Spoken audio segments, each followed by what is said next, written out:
하나님 말씀 보겠습니다. 창세기 2장 25절 말씀입니다.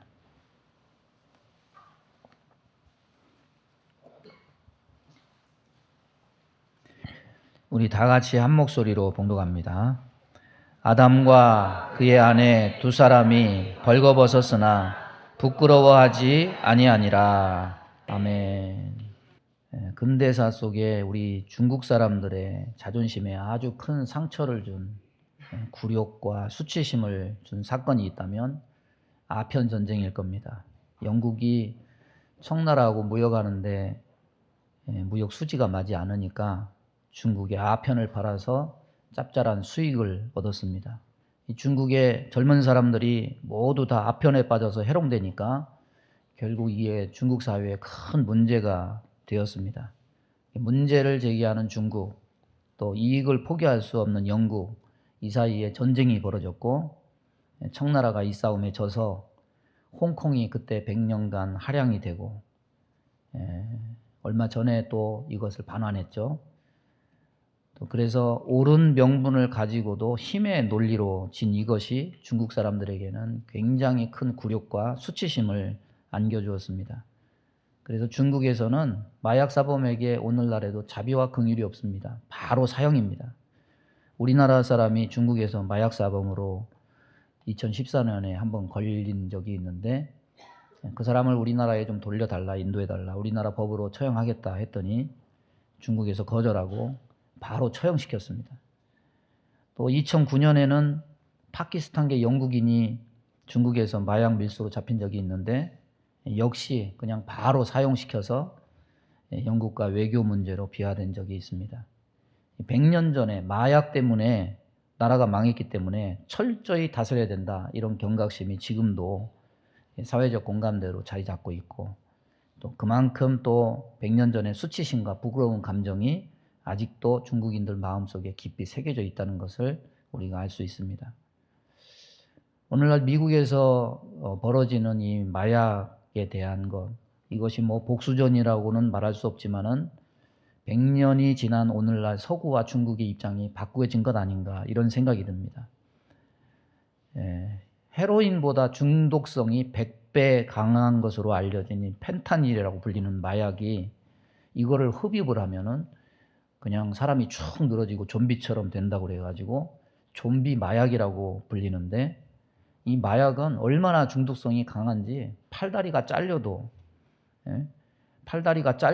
이것을 끊지 못한다고 합니다. 그래서 미국에서 이 마약 때문에 벌써 10만 명이 죽었고, 이 마약을 근절할 골든타임을 놓쳐서 어느 한 도시에서는 2만 명이 넘는 사람들이 이 마약으로 인해서 거리에서 흐느적거리고 있고, 마치 진짜로 좀비가 사는 도시처럼 그런 풍경이 벌어지고 있는데, 이 유통의 근원지 중에 하나가 중국으로 밝혀져 가지고 미국과 중국이 이 문제를 가지고 협상하고 있다고 전해집니다. 세계 최강국이라고 불리는 나라의 거리에 마약 주사기가 막 흐트러져 있고, 사람들이 막 다 쳐져 있고 쓰러져 있고, 좀비 같은 사람들이 길거리에 걸어 다니고, 어떻게 보면 미국이란 나라의 자존심에 큰 스크래치를 가져다주는, 결코 다른 사람에게 내보이고 싶지 않은 그런 부끄러운 모습이 아닐 수가 없습니다. 맹자가 이런 말을 했습니다. 부끄러운 마음이 없으면 사람이 아니다. 사람이면 부끄러움을 알아야 된다. 오늘날의 범죄가 지난날의 범죄와 다른 점은 뭐냐면, 흉포하다, 매우 잔인해졌다, 연령대가 점점 낮아지고 있다, 이것도 있겠지만은 우리를 정말 더욱 깜짝 놀라게 하는 것은 뭐냐면, 사람이 부끄러움이 없다, 수치심이 없다, 이겁니다. 범죄를 저지르고도 태어나고, 사람 죽이고도 밥을 먹고 웃고 TV를 보고 여전히 일상생활을 하고 감정의 변동 없이 살아가는 겁니다. 법정에 서서도 뻔뻔하고, 또 미안하다고 하는 그런 동기가 자기 형량을 감소하기 위해서 그렇게 인위적으로 미안하다고 하지, 진짜 마음에는 부끄러움과 후회가 없는 거죠. 이게 저건 도대체 사람이 맞나, 이런 생각이 우리에게 들게 합니다. 여러분, 부끄러움에 대한 국어사전의 정의는 이렇습니다. 떳떳하지 못해서 양심의 꺼리다, 이런 뜻인데, 오늘날의 사회는 가져야 될 부끄러움은 가지지 못하고 없애야 할 부끄러움은 자꾸 생겨나는 그런 기현상이 생겨나고 있습니다. 하나님이 만드신 정상적인 창조 질서에서는 수치됨과 수치되지 않음이 분명합니다. 그런데 마귀는 부끄러움에 있어서도 세상을 창조 질서와 반대로 비정상적으로 뒤집어 놓고 있습니다. 수치되는 것을 더 이상 수치로 여기지 않게 만들고 수치되지 않은 일을 오히려 너무 부끄러워하게 만들고 있습니다. 여러분, 믿는 자로서 우리가 알아야 될 것이 있습니다. 부끄러움은 그냥 도덕 윤리로서 이 세상에만 있는 것이 아닙니다. 성경은 이 세상에서 당할 부끄러움만 있는 것이 아니라 주 앞에서 당하는 부끄러움도 있다, 이것을 우리에게 말씀합니다. 계시록 16장 15절 보면, 보라, 내가 도둑같이 오리니 누구든지 깨어 자기 옷을 지켜 벌거벗고 다니지 아니하며 자기의 부끄러움을 보이지 아니하는 자는 복이 있도다. 어쩌면은 주님 앞에 느끼게 되는 부끄러움은 이 세상에서 당하는 부끄러움과 비교할 수 없이 더 수치스러운 부끄러움이 될 것입니다. 왜냐하면 그 부끄러움은 씻을 수 없는 영원한 부끄러움이 되기 때문에 그렇습니다. 부끄러움에 대한 개념조차 이 정상적인 사고와 상식을 뛰어넘어서 불분명하게 만들어가는 이 혼탁한 세상 속에서 우리는 과연 믿는 자로서 주 앞에 부끄러움 없이 살고 있는가? 우리는 이것을 한번 뒤돌아봐야 됩니다.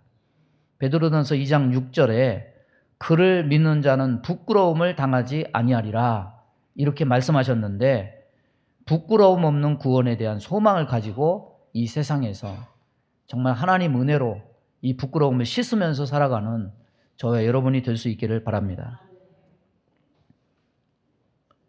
모든 아이들은 어렸을 때 벌거벗고 태어나죠. 얼마 동안은 벌거벗는 것이 부끄러움이 아닙니다. 부끄러움을 모릅니다.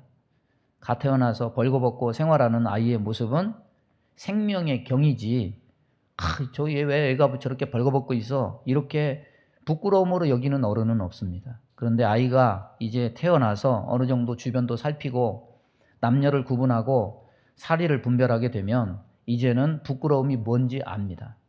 그래서 어렸을 때는 벌거벗고 샤워한 후에도 아무것도 걸치지 않고 스스럼 없이 나오던 아이들이 이제는 자라면 뭔가를 걸치고 나와야 부끄럽지 않은 것이고, 그래야 남에게도 신뢰가 되지 않는 것이다, 이런 것을 배우게 됩니다. 아이는 아이라서 처음에 몰랐고 나중에 자라게 되어서야 부끄러움을 알고 배웠다고 하겠지만은, 여러분, 아담과 하와의 경우에는 뭐라고 설명할 것입니까? 아담과 하와는 우리와 출생이 다릅니다. 아담과 하와 이래 모든 인류는 한 사람도 예외 없이 뱃속에서 잉태되어서 출생되었지만은, 아담과 하와는 뱃속에서 잉태되어서 출생된 사람이 아닙니다. 유일하게 처음부터 흙으로 만들어져서 나온 사람입니다. 잉태되지 않았기 때문에 그들에게는 잉태나 어린 시절이란 게 아예 없습니다. 아담과 하와는 맨 처음부터 어쩌면 성인으로 출생한 것과 같습니다. 그 증거는 오늘 말씀에서도 엿볼 수 있습니다. 아담과 하와를 가리켜서 아담과 그의 아내다, 이렇게 지칭하고 있습니다. 아담과 그의 아내다, 이렇게 지칭하는 것은 어린아이를 말하는 것이 아니라 생식력을 가지고 후손을 생산할 수 있는 나이가 된 성인 남녀를 가리키는 말입니다. 아담이 이 세상에 먼저 나왔지만은 남자 혼자 있는 것을 안타깝게 여기신 하나님이 곧바로 하와를 만드셨는데, 그들은 이 세상에 호흡하자마자 그렇게 남녀의 성인 부부로 맺어지게 되었습니다. 그런데 아이가 아닌 성인이었음에도 불구하고 이들은 성인 남녀로서 벌거벗었으면서도 부끄러워하지 않았다 말씀합니다. 어떻게 이럴 수가 있느냐? 그 이유는 죄와 관련되어 있습니다. 죄의 가능성이 없는 곳에서는 사람은 벌거벗은 것을 부끄러워하지 않는다는 겁니다. 범죄하기 이전에 아담과 하와는 영육이 순결해서 죄의 가능성이 존재하지 않았고 피차에 숨길 만한 허물이나 죄가 없습니다. 그런데 범죄한 후에 수치심이 생겨서 무화과 나무 잎으로 그들의 신체를 가리고 그것도 모자라서 하나님의 낯을 피하고 동산 나무 사이에 몸을 숨겼습니다. 부끄러움은 어디에 근거한 것이냐? 왜 우리는 본능적으로 부끄러워하느냐? 죄 때문에 그런 것이다. 죄에서 부끄러움이 생겨난 것이다. 이것을 알 수 있습니다. 인간이 가리고 피하고 싶은 부끄러움이라는 심리는 그 이면에 죄와 깊은 관련이 있다는 겁니다. 여러분, 이해가 합당할지는 모르겠지만 벌거벗은 것은 부끄러운 것인데 공중 목욕탕에는 왜 벌거벗고 들어갑니까? 자의에 의해서 스스로 벌거벗고 들어가죠. 미국에 어떤 사람이 우리나라 한방 스파를 미국에다가 우리 한인이 거기다가 개설을 해서 사업을 했습니다. 그랬더니 어떤 트랜스젠더 아직 성전환 안 하고 수술을 안 한 사람이 거기 들어가는데 당신은 수술을 안 했으니까 여기 들어갈 수 없어 이렇게 하니까 그거를 미국 법원에다가 고소를 했어요. 이 성차별이다. 그래서 미국 법원에서 뭐라고 나왔냐면 수술을 안 했어도 이 사람은 성 정체성이 여자니까 수술을 안 했어도 거기 들어가는 것은 불법이다. 이렇게 했어요. 참 세상이 이상해졌죠. 공중 목욕탕에 스스로 벌거벗고 들어가려면 내가 더러워진 몸을 씻어야 된다는 전제 조건 말고 어떤 다른 전제 조건이 충분해야 돼요. 하나는 뭐냐면 여기는 안전한 지대다. 공격받을 위험이 없다. 또 뭔가 잘못했다고 추궁당할 이유가 없다. 이런 전제 속에 우리는 그곳에 들어가는 거죠. 여러분, 춥고 더운 기온의 영향을 뺀다면 이 세상에서 왜 우리가 벌거벗고 돌아다니지 못합니까? 가장 근본적인 이유는 공격당할 위험이 있기 때문이에요. 노출된 신체가 물리적으로 공격당하고 사람들이 노출된 신체를 가지고 조롱하게 될 가능성이 농후해지는 거죠. 이것은 죄의 가능성이 다분하다는 거예요. 신체 공격을 당해서 손해를 입거나 다른 사람들에게 죄 지을 빌미를 제공하게 되기 때문입니다. 그래서 죄의 가능성이 존재하는 세상에서는 절대로 벌거벗고 돌아다닐 수가 없어요. 미친 사람 취급받죠. 아담과 하와가 선악과를 따먹고 무엇을 깨달았겠습니까? 정말로 선악을 깨달았죠. 하나님의 계명을 어겼다는 것이 떳떳하지 못해서 그것이 양심에 꺼렸습니다. 그래서 그것을 가리고 싶었습니다. 그래서 자신들의 몸을 무화과 잎으로 가렸습니다. 그러나 선악을 깨달아서 가렸다는 그 속내는 무엇이겠습니까? 죄 지은 후에 즉시 자신들이 지은 죄로 말미암아서 하나님으로부터 죄에 대한 책임을 추궁당하게 될 것이라는 것. 인간 입장에서 보자면 공격당하고 상처받게 될 것이라는 것을 본능적으로 깨달았다는 것을 의미하는 거예요. 이것을 직감한 아담과 하와는 죄도 가리고 징벌도 방어하고 최소화하고 싶어서 자신의 신체를 가리고 낯을 피하고 동산나무 사이로 숨은 겁니다. 그래서 인간에게 있는 부끄러움의 시초는 이렇게 죄에 대한 대가를 두려워하는 것에서 생겨난 것입니다. 죄 지은 인간은 이것을 본능적인 정서로 가지게 되었다는 겁니다.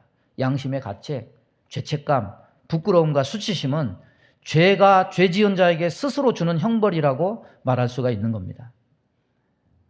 여러분, 신체적 부끄러움만 부끄러움의 전부가 아니에요. 부끄러움은 죄 때문에 왔다는 사실을 우리는 잊어서는 안 됩니다. 부끄러움이란 죄가 있는 곳에 항상 붙어 다닐 수밖에 없습니다. 우리 안에 있는 죄성이 이 세상에서 살 동안에 없어지지 않는다는 것을 안다면은 우리는 벌거벗고도 부끄러움을 모르던 시절에 아담과 하와인 것처럼 살아서는 안 됩니다. 부끄러움을 몰랐던 시절은 죄가 이 세상에 들어오지 않았던 인간의 행복한 시절에만 국한됩니다. 죄가 있는 동안에는 오히려 부끄러움을 알아야만 그래도 최소한의 인간다움을 포기하지 않는 겁니다. 적어도 아담과 하와는 죄 짓고 부끄러움을 알았습니다. 부끄러움 때문에 그 동산에 숨었습니다. 이것은 어떻게 보면은 구원의 최소한의 기준이 아닌가. 하나님은 이런 아담과 하와에게 가죽옷을 지어 입히셨습니다. 그러나 죄 짓고도 뻔뻔했다면 어찌하셨을까? 여러분, 사단은 오늘날 인간에게서 이 부끄러움이라는 마음마저 감정마저 없애려고 해요. 바로 이것이 구원의 최소한의 기준마저 없애버리려는 괴계입니다. 여러분, 인간이 죄인임을 안다면 부끄러움을 알아야만 인간다운 거예요. 인간은 죄로 말미암아서 무화과 잎으로 가렸고 이것은 영구적이지 못해서 햇빛에 마르고 부스러졌습니다. 하나님은 아담과 하와를 위해서 동물을 죽여서 영구적인 옷인 가죽옷을 지어서 입히셔서 부끄러움을 가려주셨습니다. 인간의 역사 속에 옷 다 멋지게 오늘 다 입고 오셨죠. 옷은 사실 멋을 위한 것으로 출발된 것이 아니라 사실은 죄로부터 출발된 겁니다. 죄로 말미암아 인간이 옷을 입게 되었고 죄로 말미암아 인간이 뭔가를 가리는 포장시대가 온 겁니다. 옷은 인간의 수치심과 부끄러움을 가려주는 역할을 하지만은 가린다는 것은 잠시 수치심을 더는 것이지 그렇다고 해서 수치심 자체가 없어지는 것은 아니에요. 인간이 가리는 것은 무화과 나무 잎과 같아서 한나절 지나고 나면 쓰러지고 부스러지는 허망한 것일 뿐입니다. 결국 우리는 무엇을 바라보게 되느냐? 이 영원한 수치심을 가리려면 어떻게 해야 될까? 우리는 가죽옷을 지어 입히신 하나님의 손길을 소망할 수밖에 없는 겁니다. 그러나 우리는 오늘날 하나님의 영구한 손길을 기대하는 것이 아니라 인간 스스로 취한 방법에 여전히 의존합니다. 옷이나 포장의 이득이 뭡니까? 수치와 부끄러움을 가리고 숨길 수 있다는 겁니다. 죄 지은 인간의 더 악랄한 죄는 뭐냐? 벗으면 부끄러워하는데 가리면 부끄러움을 모른다는 거죠. 이중적입니다. 오늘날 우리는 부끄러움이 없어서 부끄러워하지 않는 것이 아니에요. 뭔가로 가려져서 드러나지 않아서 부끄러워하지 않을 뿐입니다. 옷을 벗으면 부끄러워할 수밖에 없는데 옷을 입어서 부끄러워하지 않을 뿐이고 죄로 쌓여져 있는 영혼이 드러나면 부끄러워할 수밖에 없는데 육체를 뒤덮고 있는 수많은 옷과 조건들로 포장되어서 부끄러워하지 않을 뿐이에요. 하나님은 궁극적인 수치를 가리라고 가죽옷을 지어 입혀주셨는데 인간은 이것을 이용해서 더 악랄한 죄의 역사를 써갔다는 겁니다.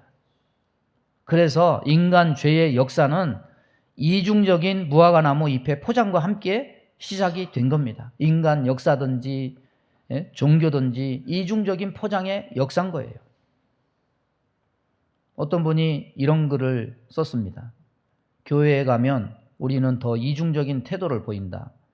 집에서는 내 맘대로 표정 짓고 말하는데 교회만 오면 관계 속에 우리의 위장은 시작된다. 안 그런 척 해야 되고 아무 일 없는 척 웃어야 하고 사랑하는 척 해야 하고 그 사람이 뭘 하든 솔직히 별 관심도 없는데 얼굴 마주치면 굉장히 관심 있는 척, 염려하는 척 해야 하고 위하는 척 해야 되고 알아도 처음 듣는 것처럼 모르는 척 해야 되거나 몰라도 굉장히 잘 알고 있었던 척 해야 되고 설교 시간에 제일 많이 딴짓하고 졸아서 솔직히 목사님 얼굴 보기에 민망한데도 불구하고 목사님은 한 번도 빠짐없이 내가 나가기도 전에 벌써 교회 문 앞에 쏜살같이 달려나와서 나와 얼굴을 바라보며 공손하게 악수를 청할 때 목사님을 보고 어쩔 수 없이 무척이나 은혜 받은 척 해야 되고 우리 교회 성도들은 안 그런 줄 제가 알아요. 뭐 구구절절 적어놨어요. 네? 내가 왜 이러고 사나 뭐 이런 글을 적었어요. 여러분 하나님은 우리에게 진정한 부끄러움을 가리는 것이 어떤 삶일까를 알게 하시기 위해서 가죽옷을 지어 입히셨습니다.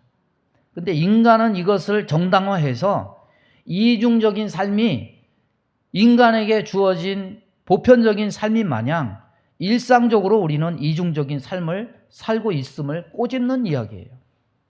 여러분 떳떳해요? 왜 그냥 마음 편하게 있습니까? 한번 여러분 마음을 하나님 앞에 펼쳐놓고 이것이 부끄러움인지 부끄러움이 아닌지 그거를 진정으로 우리가 하나님 앞에 내놓는다면 우리는 다 얼굴 보고 얼굴 들고 있을 사람이 한 사람도 없어요.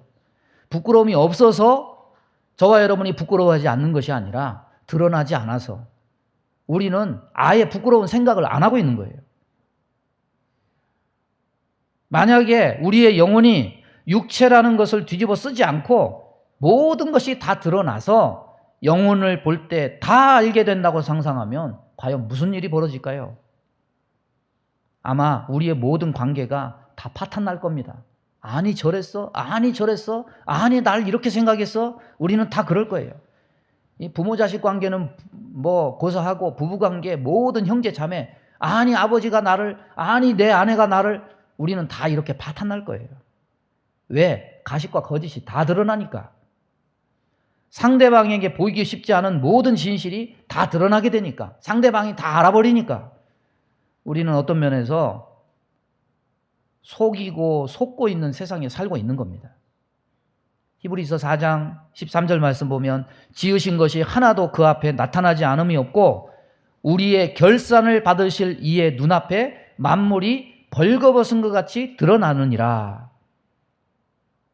저와 여러분이 알고 있는 사람은 사실은 진실이 아니고 하나님 앞에서 감추이는 것 하나 없이 드러나는 사람과는 천지 차이일 수도 있어요. 죄로 점철된 인생이 스스로 무화과 나무 잎을 취하는 모습은 오늘날도 여전하다는 거죠. 우리는 부끄럽게 여길 줄은 알아도 사실은 하나님 앞에서 진실된 모습으로 회개하기 위해서 가리기 위해서 하는 것이 아니라 단지 부끄러움을 가려서 자기의 부끄럽지 않고 그럴싸한 사람이라고 꾸미기 위한 목적으로 우리는 가릴 때가 너무 많아요. 이것이 모든 인생이 보여주는 부끄러움의 현 주소예요. 그렇다면 우리는 주님 앞에 나와서 어떤 모습으로 주님 앞에 서야 됩니까? 우리는 십자가에 달리신 예수님을 바라봐야 됩니다. 그 말은 무슨 말이냐? 여러분 십자가에 달린 예수님을 바라보면 우리가 보는 모든 성화에는 십자가에 달리신 예수님은 1000조각을 하나씩 다 걸치셨어요. 그거는 사실 미술 작가들이 예수님의 수치를 가려서 존중한다는 의미에서 그렇게 한 것이지 예수님은 십자가에 벌거벗은 채로 돌아가셨어요.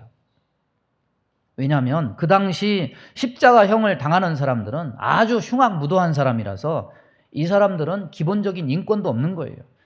기본적인 부끄러움과 수치를 감출 권리마저 박탈당한 겁니다. 아담과 하와가 죄를 알지 못할 때 벌거벗었음에도 불구하고 부끄러워하지 아니한 것과 예수님이 십자가에 벌거벗고 돌아가신 것 서로 연관성이 있습니다. 하나님은 그 어느 곳에도 부끄러움 없는 사람을 지으셨지만 인간의 죄로 말미암아 사람은 가리우는 방법을 가지고 살게 되었습니다. 그러나 하나님은 예수 그리스도를 통해서 이제는 가리우는 방법은 필요 없게 되었다고 선포하시고 이제는 그 옛날 아담과 하와가 그렇게 처음에 살았듯이 예수 그리스도를 통해서 하나님 앞에서 벌거벗어도 수치가 없고 부끄러움을 가릴 수 있는 삶을 살게 되었음을 예수님을 통해서 보여주시는 겁니다. 히브리서 12장 2절에 보면 믿음의 주요 또 온전하게 하시는 이인 예수를 바라보자. 그는 그 앞에 있는 기쁨을 위하여 십자가를 참으사 부끄러움을 개의치 아니하시더니 하나님 보좌 우편에 앉으셨느니라. 예수님은 우리의 부끄러움을 해결하시기 위해서 자신의 부끄러움을 개의치 않으셨습니다. 히브리서 2장 12절은 이렇게 말합니다. 거룩하게 하시는 이와 거룩하게 함을 입은 자들이 다 한 근원에서 난지라. 그러므로 형제라 부르시기를 부끄러워하지 아니하셨다. 예수님은 그럴 뿐 아니라 자신의 피로 구원한 우리를 형제라고 부르기도 또한 부끄러워하지 않으셨다고 말씀합니다. 여러분 어렸을 때 그리고 아플 때 특히 수술할 때 우리는 벌거벗지 않으면 안 돼요. 더러운 것을 씻을 때 우리는 벌거벗지 않으면 안 돼요. 마찬가지로 하나님 앞에 가려면 우리는 하나님 앞에 벌거벗은 것과 같이 된다는 사실을 우리는 잊어서는 안 됩니다. 그것은 부끄러운 것이 아니라 부끄러움을 씻는 길이 됩니다. 더 이상 우리는 무언가로 가리우고 치장하려고 하면 안 됩니다. 여러분 화인 맞은 양심이라는 말이 있죠. 화인 맞은 양심이다. 화인 맞은 양심은 뭡니까? 육신에 벌거벗은 것은 부끄러워할 줄 알면서 영혼이 하나님 앞에 드러나게 될 때 가지게 될 그 부끄러움은 부끄러운 줄 모르는 거예요. 우리가 이 땅에 살지만 부끄러움을 모르는 화인 맞은 양심이 너무 많아요. 교회 안에 있는 사람이든지 교회 밖에 있는 사람이든지 무화과 나무 잎으로 가리는 것과 같이 가리는 것에는 능숙합니다. 그러나 겉보기 부끄러움을 가리기에만 급급하지 도무지 그것을 어떻게 해결할 것에 대해서는 생각하지 않고 있는 사람이 너무 많다는 거예요. 뭘 잘못했는지도 모르고 부끄러움도 모르고 회개할 줄도 모르고 변명하고. 여러분, 최소한의 부끄러움도 느끼지 못하고 있다면, 문제의식을 느끼지 못하고 있다면 그 사람은 아마도 주님 오실 때에 뭘 얘기할 거냐? 주여 나는 죄인이로소이다, 이 말 하기보다는 자기가 잘한 것, 하나님 앞에 내세울 것, 자랑할 것만 생각하고 있는 사람일 겁니다. 그러나 우리가 주 앞에 그리스도의 십자가 공로 그 외에 내세울 것이 무엇이고 자랑할 것이 무엇입니까? 우리는 자랑할 것이 하나도 없어요. 우리가 하나님 앞에 서는 것은 우리가 자랑할 것이 있어서 서는 것이 아닙니다. 오직 그리스도의 세마포 옷으로 부끄러움을 가리는 것, 그것이 우리에게 있는 참 소망인 겁니다. 그래서 구원과 멸망은 분명 부끄러움과 밀접한 관계가 있음을 성경은 말하고 있는 겁니다. 보라, 내가 도둑같이 오리니 누구든지 깨어 자기 부끄러움을 보이지 아니하는 자는 복이 있도다. 따라서 보겠습니다. 자기의 부끄러움을 보이지 아니하는 자는 복이 있도다. 구원받는 자는 부끄러움이 없는 자가 아니에요. 부끄러움을 가리우는 자예요. 가리움 받는 자예요. 구원받는 자는 부끄러움을 가리우는 자, 보이지 않는 사람이어야만 된다는 겁니다. 그 사람은 부끄러움을 가릴 의의 옷을 수여받은 사람입니다. 그 의의 옷은 벌거벗고 십자가에 달려 돌아가신 주님을 통해서 주어지는 겁니다. 부끄러움을 아는 사람만 부끄러움을 가릴 의의 옷을 소망하게 되는 겁니다. 우리에게는 다 부끄러운 모습이 있어요. 예수 믿는다고 해서 부끄러운 모습이 없어지는 것이 아니에요. 다만 예수님의 의의 옷으로 가릴 수 있게 될 뿐인 겁니다. 다윗이 얘기합니다. 허물의 사함을 얻고 그 죄의 가리움을 받은 자는 복이 있도다. 다윗은 구원받은 자가 왜 복된지를 말씀하고 있습니다. 주님 앞에 가서 이 의의 옷을 받고 가리우는 자가 구원 얻는 자가 되는 것을 말씀하는 겁니다. 오늘도 십자가에 달린 벌거벗은 예수님 쳐다보면서 그 주님이 우리에게 주시는 세마포 의의 옷을, 그것을 받고 입고 그 허물과 죄를 가리우고 부끄러움과 하나님 앞에 부끄러움과 수치를 당하지 않기를 원하는 그런 은혜 얻는 자들이 되기를 주님의 이름으로 축원합니다. 우리 주여 한번 부르고 합심하여 기도합니다. 주여, 하나님 아버지 감사합니다. 오늘도 주의 말씀을 우리에게 허락해 주심을 감사합니다. 하나님 아버지, 부끄러움이 없는 세상 속에서 이 부끄러움을 아버지 어떻게 우리는 처리할 수가 있습니까? 우리 안에 너무나 부끄럽고 수치된 일이 많지 않습니까? 하나님 아버지, 우리를 긍휼히 여기사 그리스도의 보혈 앞에 우리가 서서 의의 세마포 옷을 입고 우리의 부끄러움을 가릴 수 있는 그 은혜를 입는 자들 다 되게 인도해 주옵소서. 회개의 심령을 허락하여 주옵소서. 회복의 심령을 허락하여 주옵소서. 그리하여 돌이키는 은혜를 허락하여 주옵소서. 하나님의 은혜로 말미암아서 돌이키고 새로움을 입어서 하나님의 영광에 이르는 자들 다 될 수 있도록 하나님 역사해 주옵소서. 예수님의 이름으로 기도하옵나이다. 아멘. 믿음의 손을 가슴에 얹습니다. 몸이 아픈 곳에 손을 얹습니다. 하나님 아버지, 우리가 주 앞에 내세울 것이 무엇입니까? 우리가 주 앞에 자랑할 것이 무엇입니까? 우리의 공로가 무엇입니까? 우리는 허물과 죄뿐이고 우리의 모든 죄가 우리를 부끄러움과 수치만 당하게 합니다. 하나님 아버지, 주님 앞에 의의가 없습니다. 그러나 주님의 십자가를 바라볼 때, 주님께 우리의 죄를 내놓고 회개할 때 주님은 우리에게 보혈로 씻어주시고 우리를 청결케 해주셔서 주님 의의 세마포 옷을 입고 주님 은혜의 보좌 앞에 담대히 나아갈 수 있는 은혜 주심을 믿습니다. 오늘도 주의 백성 이 은혜 받기 원합니다. 우리 안에 수치를 아는 마음, 부끄러움을 아는 마음을 허락하시고 주 앞에 허물과 죄된 것들을 생각나게 하시고 돌이키게 하여 주옵소서. 우리 마음 가운데 원망, 불평, 시기, 질투, 미움, 다툼, 이간질하며 불순종, 불신앙케 하며 불안, 조조, 염려, 근심, 두려움을 주는 모든 어둠은 예수 이름으로 명하노니 다 떠나갈지어다.